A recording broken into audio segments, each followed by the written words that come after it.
ರೈತ ಚಳುವಳಿಗಳು ರೈತರ ಸಂಕಷ್ಟಕ್ಕೆ ಹಾಗೂ ರೈತನಿಗೆ ಆಗುವ ಅನ್ಯಾಯದ ವಿರುದ್ಧ ಧ್ವನಿಯಾಗಿ ಕೆಲಸ ಮಾಡಬೇಕು.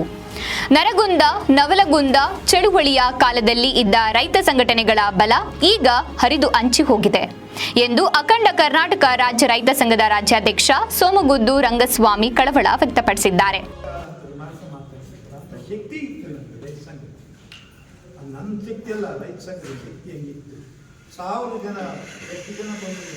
ನಾನು ಒಂದು ಅವ್ರನ್ನ ಚೇಂಬರ್ನ ಕುತ್ಕೊಂಡು ಎದುರಿಗೆ ಮಾತಾಡಿದನಲ್ಲ, ಕುರ್ಚಿ ಮೇಲೆ ಕುತ್ಕೊಂಡನಲ್ಲ, ಅವರೇ ಬರಬೇಕು.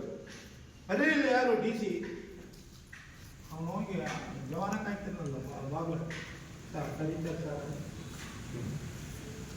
ಆ ರೀತಿ ಬೆಳೆದರು ನಾವು ಇವತ್ತು ಮ್ಯಾಚ್ಗೆ ಎಂಥ ಒಂದು ಪರಿಸ್ಥಿತಿ ಬಂತಪ್ಪ ರೈತ ಸಂಘಕ್ಕೆ.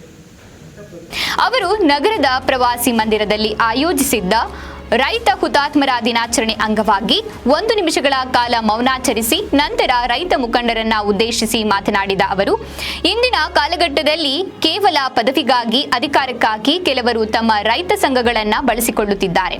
ಆದರೆ ನಿಜವಾದ ರೈತ ಮುಖಂಡ ಒಬ್ಬ ರೈತನಿಗೆ ಆಗುವ ಅನ್ಯಾಯದ ವಿರುದ್ಧ ಧ್ವನಿ ಎತ್ತಬೇಕು. ನರಗುಂದ ನವಲಗುಂದ ಚಳುವಳಿಗಳ ದಿನಮಾನಗಳಲ್ಲಿ ನಾವು ಕಂಡಂತೆ ಇಡೀ ನಮ್ಮ ಬಯಲುಸೀಮೆ ಚಳ್ಳಕೆರೆ ತಾಲೂಕಿನಿಂದ ಸುಮಾರು 70 ಬಸ್ಗಳ ಮೂಲಕ ಬೆಂಗಳೂರಿನ ಕಬ್ಬನ್ ಪಾರ್ಕ್ನಲ್ಲಿ ಬೃಹತ್ ಚಳುವಳಿಯಲ್ಲಿ ಭಾಗವಹಿಸಿದ ನಿದರ್ಶನಗಳಿವೆ. ಇನ್ನು ಇಡೀ ರಾಜ್ಯಕ್ಕೆ ಅನ್ನ ನೀಡುವ ರೈತನಿಗೆ ಕೃಷಿ ಪಂಪ್ ಸೆಟ್ಗಳ ಮೀಟರ್ ಅಳವಡಿಕೆ ದ್ವಂದ್ವ ಕಾನೂನು ವಿರುದ್ಧ ಸರ್ಕಾರಕ್ಕೆ ಎಚ್ಚರಿಸಲು ಬೃಹತ್ ಚಳುವಳಿಗಳ ಮೂಲಕ ಇಡೀ ರಾಜ್ಯದಲ್ಲಿ ಇಡೀ ದೇಶದಲ್ಲಿ ಯಾವುದೇ ರೈತನಿಗೆ ಕೃಷಿ ಪಂಪ್ ಸೆಟ್ಗಳಿಗೆ ಮೀಟರ್ ಅಳವಡಿಸಬಾರದು. ಇಡೀ ದೇಶಕ್ಕೆ ಅನ್ನ ಕೊಡುವ ರೈತನೊಬ್ಬನೇ ಎಂದು ಆ ಸಮಯದಲ್ಲಿ ಎಲ್ಲ ಕೃಷಿ ಪಂಪ್ ಸೆಟ್ಗಳಿಗೆ ಸರ್ಕಾರ ಅಳವಡಿಸಿದ್ದ ಮೀಟರ್ಗಳನ್ನ ಜಿಲ್ಲಾಧಿಕಾರಿ ಕಚೇರಿಗೆ ವಾಪಸ್ಸು ಹಾಕಿದ್ದೇವೆ ಎಂದರು. ನವಲಗುಂದ ನರಗುಂದದಲ್ಲಿ ಹತ್ತಿದ ಬೆಂಕಿ ಇಡೀ ಕರ್ನಾಟಕವನ್ನೇ ವ್ಯಾಪಿಸಿತು. ರಾಜ್ಯಾದ್ಯಂತ ನಡೆದ ಪ್ರತಿಭಟನೆ ಹಾಗೂ ಪ್ರತಿಯಾಗಿ ನಡೆದ ಗೋಳಿಬಾರ್ಗಳಲ್ಲಿ 139 ರೈತರು ಬಲಿಯಾದರು. ರಾಜ್ಯಾದ್ಯಂತ ರೈತ ಸಂಘಟನೆ ರೂಪುಗೊಂಡಿತು. ಇದೇ ಸಂದರ್ಭದಲ್ಲಿ ಗಿರೀಶ್ ರೆಡ್ಡಿ ಹಾಗೂ ಹಲವು ರೈತ ಮುಖಂಡರು ಹಾಜರಿದ್ದರು.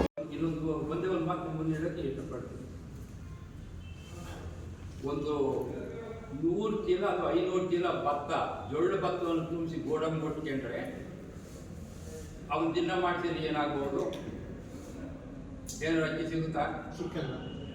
ಒಂದು 5 ಚೀಲ 10 ಚೀಲ ಗಟ್ಟಿ ಭತ್ತ ದಿನ ಮಾಡಿಸಿದ್ರೆ ಮತ್ತೆ ನಾವೆಲ್ಲ ಒಂದು 50 ಜನ ಇದ್ದೀವಿ, ಜೊಳ್ಳು ಹೋಗಿದ್ದಾವೆ, ಗಟ್ಟಿ ಇದ್ದಾವೆ, 15-20 ಆ ಗಟ್ಟಿ ಇದ್ರೆ ಅದು ದೂರದಾಗ ಜೊಳ್ಳು ಹೋದೇ ಹೋಗ್ತವೆ, ಅದಕ್ಕೇನು ಮಾಡೋಕ್ಕಾಗಲ್ಲ ನಾವು. ಅದರಿಂದ ಇವತ್ತು ದಿವಸ ಕೆಲವರು ಮಾಡ್ತಾ ಇದ್ದಾರೆ, ಅದು ನಮಗೆ ಅನಾವಶ್ಯಕ ಬೇಡ. ನಾವು ಇದ್ದೀವಿ, ನಾವು ಇರೋವರೆಗೂ ಕೂಡ ರೈತ ಸಂಘ ರೈತರ ಸೇವಾ ಕಾರ್ಯಕ್ರಮ ಅಷ್ಟೇ. ಇದರಲ್ಲಿ ಯಾವುದೋ ಒಂದು ಆ ಹಣಕ್ಕಾಗಲಿ ಅಥವಾ ಅಧಿಕಾರಕ್ಕಾಗಲಿ ಯಾವುದೇ ದಾಹ ಯಾರು ಪಟ್ಟಿಲ್ಲ. ಈಗ ಬಂದಿರೋಲ್ಲ ಅವರೇ ನಿಜವಾದಂಥ ರೈತರು. ಯಾವುದೇ ಒಂದು ಹಣದ ಆಸೆಗೆ ಅಥವಾ ಬೇರೆ ಯಾವುದಕ್ಕೂ ನಾವು ಗಮನ ಕೊಡಲ್ಲ, ಕೊಟ್ಟು ಅವರ ಹಿಂದೆ ನಾವು ಇವತ್ತಿನವರೆಗೂ ಇದ್ದೀವಿ. ಅದಕ್ಕೆ ಎಲ್ಲ ಒತ್ತು ಕೊಡಬೇಕು.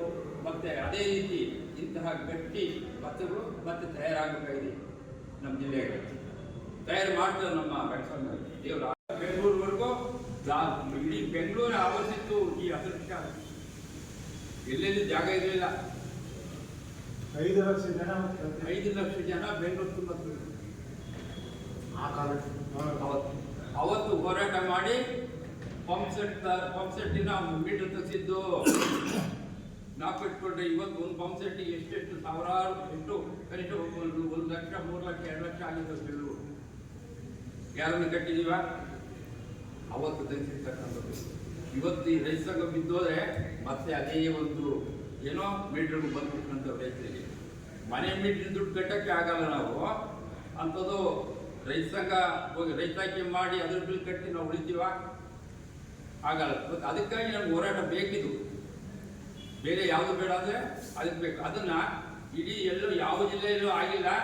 ನಮ್ಮ ಜಿಲ್ಲೆಯಲ್ಲಿ ಪಂಪ್ ಸೆಟ್ದಾರರ ರೈತ ಸಂಘ ಅಂತ ಹೇಳ್ಬಿಟ್ಟು ರಿಜಿಸ್ಟ್ರೇಷನ್ ಇದೆ. ಅದಕ್ಕಾಗಿ ನಾವು ಹೋರಾಟ.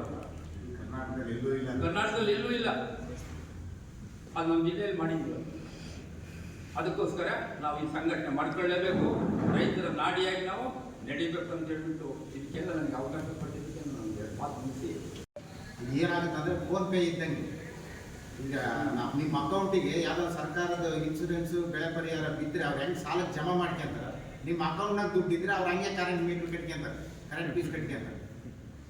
ಇದನ್ನ ನೀವು ನಿಮ್ಮ ಹಳ್ಳಿಗಳಿಗೆ ರೈತರಿಗೆ ಹೇಳಿ ಯಾವ ಕಾರಣಕ್ಕೂ ಯಾವುದೇ ರೈತರ ಆಧಾರ್ ಲಿಂಕ್ ಮಾಡಿಸ್ಬೇಡ್ರಿ. ಆಲ್ರೆಡಿ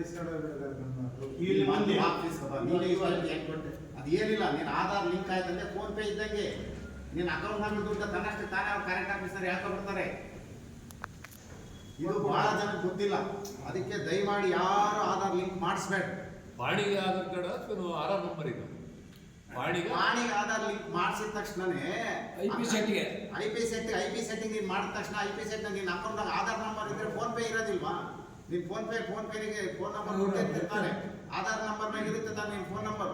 ಮತ್ತು ಅದನ್ನ ಅವ್ರು ಲಿಂಕ್ ಮಾಡ್ಕೊಂತಾರೆ ಅವರು. ಅದಕ್ಕೆ ಅದನ್ನ ಯಾವ ಕಾರಣಕ್ಕೂ ನೀವು ಇದು ಬಾಡಿಗೆ ಆಧಾರ್ ಲಿಂಕ್ ಮಾಡಿಸ್ಬೇಡ.